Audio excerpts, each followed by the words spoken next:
All right. So can you start us off just with some of your lacrosse background and then also what you're doing as a student right now too?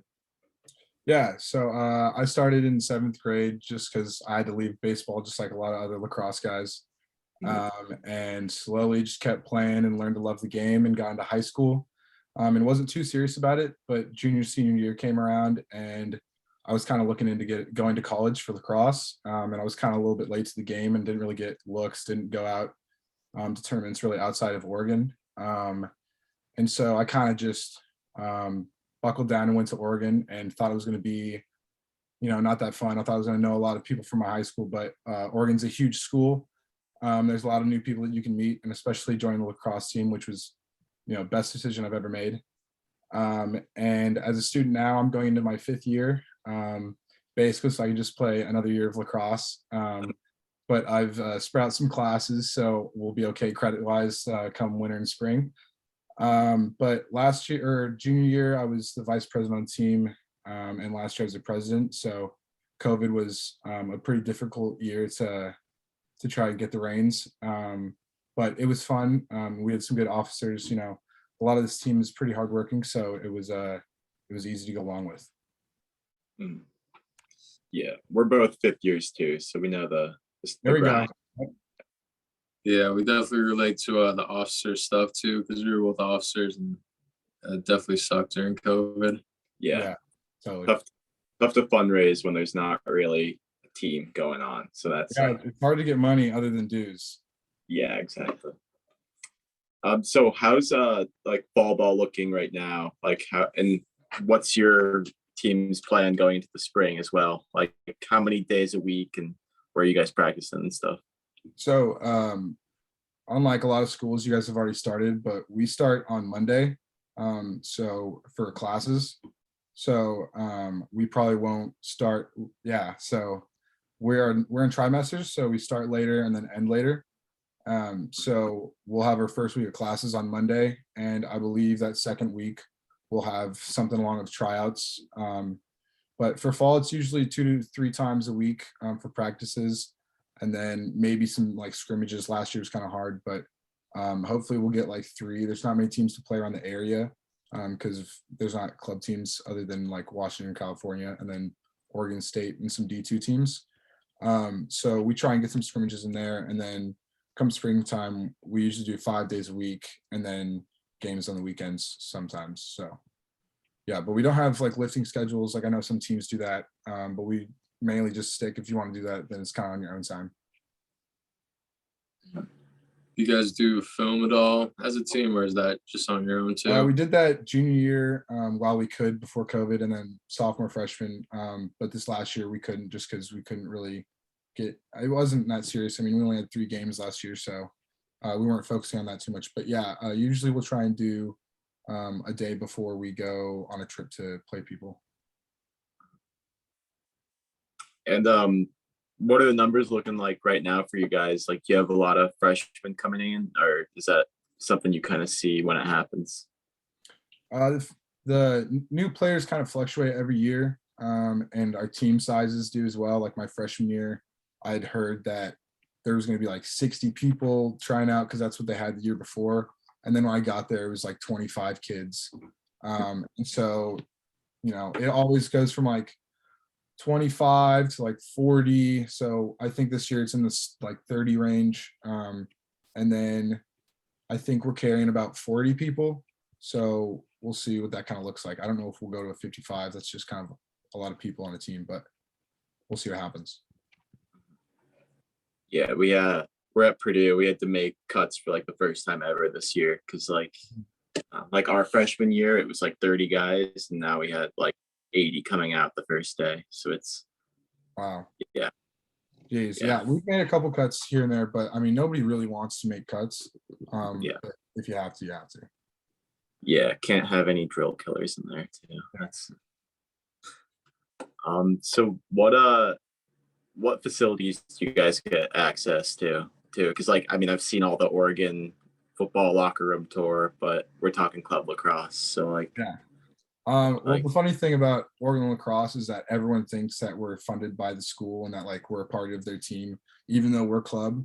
So we have to pay for all of our own gear. We have to pay for everything. So the only access that we really get, there's the women's team is D1 and they have their own field, but we play on the rec fields. And so we have a scoreboard that says men's lacrosse. So it's kind of like our field. But we have to ask to get access for like field times, as I'm sure you guys know. There's a lot of other club teams and we have intramurals. So it's hard to get that space. But we play right next to Hayward Field that just got built, which is where they do track and field. And so it's, pretty nice, but also just a rec field. And then we have our rec center, which is pretty big with the weight room and stuff, which is free to all students, which is nice, but we don't have anywhere we could, lift as a team. So that's why people kind of go on their own. I see. And kind of going off that, how is the team kind of viewed by other students? Do you guys get like a lot of fans, a lot of support? Yeah, I think, people don't obviously view Oregon as a lacrosse school, but there's a lot of people that come from other schools that know at least what lacrosse is. And I think the beauty of club lacrosse is being able to have that social aspect. And so while other people are going out to make friends, they're bringing their friends to the games. Other people are coming, parents come. So I think we get a pretty decent outing at our games. And just from like our following on Instagram, like we have a decent amount. And so people are just kind of interested on what's going on. So, besides the actual school itself, yeah, I'd say people are kind of backing us. Do you have a favorite on-field memory so far playing for Oregon? Favorite on-field was probably winning our PNCL championship. I guess that's probably everyone's answer. But seeing all your hard work get put together, and we had a consecutive streak of winning the tournament. So, we weren't scared, but we knew what we had to do, and so that's always a good feeling to win that. So yeah, that's probably the best one. Mm-hmm. And any favorite off the field memory too? Off field, I've kind of got two. One time when we were in LA, they didn't have breakfast, and so we had one of our team members, who's currently our president, run to the nearest Popeyes, which was across the highway. So he ran over there and paid on his own accord and got like 50 chicken sandwiches and brought them back and didn't even get one. So that's always in the back of my head, just whenever I see a Popeyes. But also our coach passed away my junior year. And so that was a tough time for the whole team. But this last year, everyone came together on the day he passed and just shared their memories of him. So it was kind of just like a special moment for everyone to get together and see their memories that they had. So that was a good one. Yeah, definitely. And how close would you say the team is off the field? Do you guys all like live together and hang out together? Yeah, I would say, everyone's always going to have their cliques, but the awesome thing about lacrosse is that you can find two people who are totally different and then they just click on the lacrosse field. So I think we have that with a lot of guys. But yeah, we have a lot of people living together. Like I lived in a house with 6 other lacrosse guys last year. And we have a couple other those. So people are pretty close knit on the team, which is, a great thing to have when you're trying to win some games. Nice. I've got one more question too. I'm just curious about your uniforms and stuff, because I'm always seeing Oregon lacrosse stuff and it looks nicer than a lot of D1 team stuff. Do you guys like design your own, or like how do you choose the uniforms that you guys have basically? Yeah, so you kind of have to go through distributors to get your gear, and so like we'd go through STX or Cascade, and so they'd kind of give you like run through of what it could look like, and then you kind of go off through that. But I mean, yeah, it's kind of just basically off of everyone's own ideas, and like we've got a person to do gear, and so they can kind of focus on that type of aspect. So. Nice. So you have like a gear officer basically. Yeah. Kind of like with same thing as our money guys, like hand in hand. Yeah, that makes sense. You got any? So what are your kind of your goals for this season? Any big games you're looking forward to too? Well, I don't know our schedule as of yet. I think it's going to be released within like the next month or so.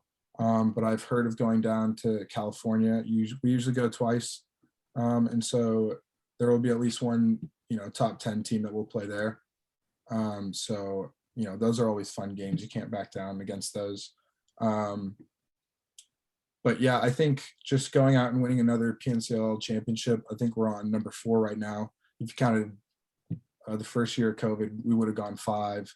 So, we're rolling, we're feeling good, but I think that's our expectation right now. And then, make a deep run in the tournament as everyone would love to do. So that's kind of on our mindset right now. But I think just coming out of COVID and just focusing on like what we're about, I think finding our identity, it's kind of been lost a little bit. It's hard to go through COVID and not even, be able to practice with all the guys. So yeah, I'm kind of looking forward just to get back on the field and have a full year of hopefully no COVID, but we'll see. Yeah, not gonna wood, but Yeah, I'm with you. yeah. All right. Well, Wait, one more. Do you Oh, guys there have you any like on the field or off the field traditions that you've been doing out throughout the years? I would say we have a good amount of off the field traditions, but I think I'll stick with the on the field ones. Every I think Friday, ever since I've been here, and I think a couple years before, there's this guy who was busting his tail trying to work hard at practice, and the bottom of his cleat fell off, and so they took that bottom of that cleat and like hung it on a huge chain, and so every Friday, one person, whoever got the hard worker chain, will pass it on to a new person every Friday. So it's just kind of something to look forward to. If you're working hard, not a lot of people have seen it. Maybe there's that one guy who's watching. You'll get some recognition. So it's just kind of an incentive to work hard. all right. And I don't know, anything we didn't get to ask that you want to mention or plug? I think I'm good, but I would just say for any of the people who aren't like up on the MCLA knowledge, I would just say check it out this year and just see what it's about, because you can find some great games or even just some great content like you guys are doing here. But yeah, that's all I got. All right. Well, yeah. Thank you so much for taking some time out of your night. Actually, it's a little earlier for you than it is for us. Yeah, but no, you guys are a little later. yeah, but yeah, good luck with your semester start and everything too. Thank you. You guys too. I appreciate it. Good luck this year. Yep. See you, man. See ya.